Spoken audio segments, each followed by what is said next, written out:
നീ ഒന്നും അതിന് പോകണ്ടേ? ഞാൻ പോണില്ല. അവനെ ചാൻസ് കിട്ടി. ചെറിയ കളിയൊന്നുമില്ല, വലിയ കളികൾ മാത്രമേ ഉള്ളൂ. പൈസ വാങ്ങിട്ട് കളിക്കാറങ്ങിയാ മതി. നല്ല സുഡാനിസ് ഉണ്ടാവും, അടിച്ചവരെ അട്ടത്ത് കയറ്റും. സുഡാനിയ യഷ്മയില് സുധിയേട്ടൻ കണ്ടിട്ടുണ്ടോ? യഷ്മയില് സുഡാനിയ ഞാൻ കണ്ടതായിട്ട് ഓർക്കണില്ലേ? സുഡാനിസ് ഇല്ലാത്ത കളിയാ. താൻ പൈസ സെവൻസ് കളിക്കാൻ പോണേ. ഫൈസില് ചിലപ്പോ ഉണ്ടാവാൻ ചാൻസ് കുറവാ. സെവൻസിൽ എന്തായാലും ഉണ്ടാവും രണ്ടുപേരെങ്കിലും. സെവൻസ് യഷ്മ. അപ്പൊ യഷ്മ ഫുട്ബോൾ ക്ലബ് അല്ലേ? ഡബിൾസടാ, വിംബിൾട്ടൺ. ഷട്ടിലായിരുന്ന? ഷട്ടിലല്ല, ഷട്ടിൽ കണ്ടുള്ള കളി. അതേതറപ്പാ ആ കളി? ഇക്കിളി. നോക്ക്. ഓ, ഇത് ഞാൻ ഒന്നല്ല അയച്ചെന്നല്ലേ, താൻ കണ്ട ഒരെണ്ണം കൊടുത്താ? നീ കളിയിൽ മാത്രം ശ്രദ്ധിക്കാണ്ടേ, ഇടയ്ക്ക് ക്ലബ് നോക്കി. ഈ എംബ്ലം കണ്ട, ഇതാണ് യഷ്മ. തുണ്ട് സൈറ്റാ. സെന്ററിൽ ഇത്ര നല്ല കളി നടക്കുമ്പോ തന്റെ കോർണറിൽ സ്കോർ ബോർഡ് ആരെങ്കിലും നോക്കുവോ? കാണുന്ന സുഖമൊന്നും ഉണ്ടാവില്ല കേട്ടാ. ചുറ്റിലും 10 ആളുണ്ടാവും, ലൈറ്റും ഉണ്ടാവും. നീ ആക്ഷൻ തുടങ്ങുമ്പോഴേക്കും അവര് കട്ട് വിളിക്കും. താൻ എന്തിട്ട് നെഗറ്റീവോ? നമ്മുടെ ചെക്കൻ ഇത്ര നല്ല ചാൻസ് വേറെ കിട്ടുമോ? എടാ നീ പക്കോറാ. ഒന്ന് പോടാത്താറവാട് കുടുംബമാണ് കേസാണ്. അച്ഛനൊക്കെ കണ്ടല്ലോ. അച്ഛൻ കണ്ട് എന്തിട്ട് പറയാ? എന്റെ മോൻ തന്നെയെന്ന് പറയുള്ളൂ ആള്.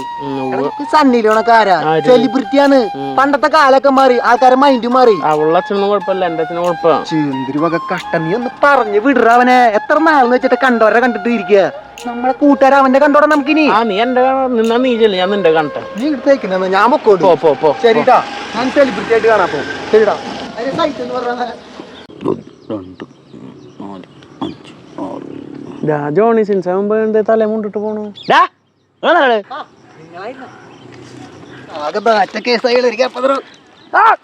അവരെന്താ തന്നെ ചെയ്തേ? എന്തായി അഭിനയിക്കാൻ നിക്കണതേ നല്ല കിടിലൻ ചേച്ചി എന്റെ ഭാര്യയായിട്ട്. എന്നിട്ട് ഞാൻ അങ്ങോട്ട് അഭിനയിക്കാൻ പൊട്ടി തെറിച്ച് നിക്കുക. ഷോട്ട് റെഡി ആയി. പക്ഷെ ഡയറക്ടർ വന്നിട്ട് തോളത്തൊരു ബാഗ് ഇട്ട് തന്നു. എന്നിട്ട് പറയാ, നീ ഓഫീസിലേക്ക് പോണ ഭർത്താവ് പൊക്കോളാൻ. അപ്പൊ അരമണിക്കാരാണ്. പൊട്ടിയ പൈപ്പ് നന്നാക്കാനേ ഒരു പ്ലംബർ വരുന്നുണ്ട്.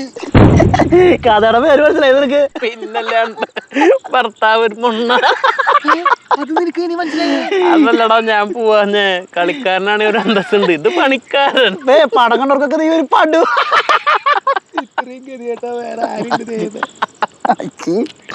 അവസ്ഥ അവളാണെങ്കിൽ ഒരു കിൻഡൽ സാധനം. ഏത് രതീഷും ഒന്ന് ഭീമരേഖാവും. അവള് രതിമൂർച്ചയല്ല എന്റെ അടുത്തേക്ക് വരുമ്പോ എന്റെ ക്യാരക്ടർ എനിക്കിഷ്ടല്ല. ഇവനെ മെസ്സേജ് പറഞ്ഞേക്കാ, അവന്റെ തേച്ചിട്ട് പോയി പെണ്ണുങ്ങളെ തുണ്ടിറങ്ങുമ്പോ അയച്ചു കൊടുക്കാൻ. എന്നിട്ട് പോലീസുകാരെ എന്നെ പിടിക്കാൻ, പെണ്ണുങ്ങൾക്ക് ആവശ്യത്തിന് അയച്ചു കൊടുത്തു പറഞ്ഞിട്ട്. എന്താവശ്യമില്ലാത്തത്? ഇപ്പൊ ആമ്പിള്ളേരെക്കാളും കൂടുതൽ പെമ്പിള്ളേര് കാണുന്ന റിപ്പോർട്ട്. അതിന് അവൾക്ക് ആവശ്യമില്ലാത്തത് തുണ്ടല്ല, നിന്നെ.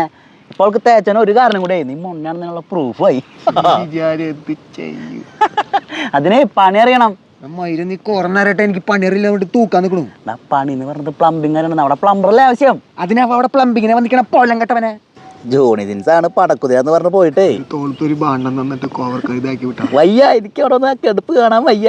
വന്ദേ മുകുന്ദഹരേ. എന്നാലും ഭാഗ്യണ്ടാ, സൈക്കിളെ വിട്ടാൻ പോയ മരുമോൻ്റെ റോളൊന്നും കിട്ടിയില്ല. തളെടുത്ത് രാമൻകുട്ടി കളിക്കാറേത്തവരെ കളിക്കാറക്കില്ല. എന്നാ ഞാൻ ഒരു കാര്യം പറയാം, ഡയറക്ടർ എടുത്ത് നിനക്ക് തിരിച്ചു വന്നിട്ട് ബയോഡോട് എഴുതാൻ പറഞ്ഞ. നീ ഒരു കാര്യം ചെയ്യ്, ഫോൺ ഓഫീസിലെ ബോസ് ഒരു പെണ്ണ, അങ്ങൊരു സീൻ എഴുതി ചേർക്കാൻ പറ. എന്നാ നിങ്ങളൊരു കാര്യം ചെയ്യടാ, നിങ്ങളൊരു കഥ ചെയ്ത് ഞാൻ അഭിനയിക്കടാ. നാരികളെ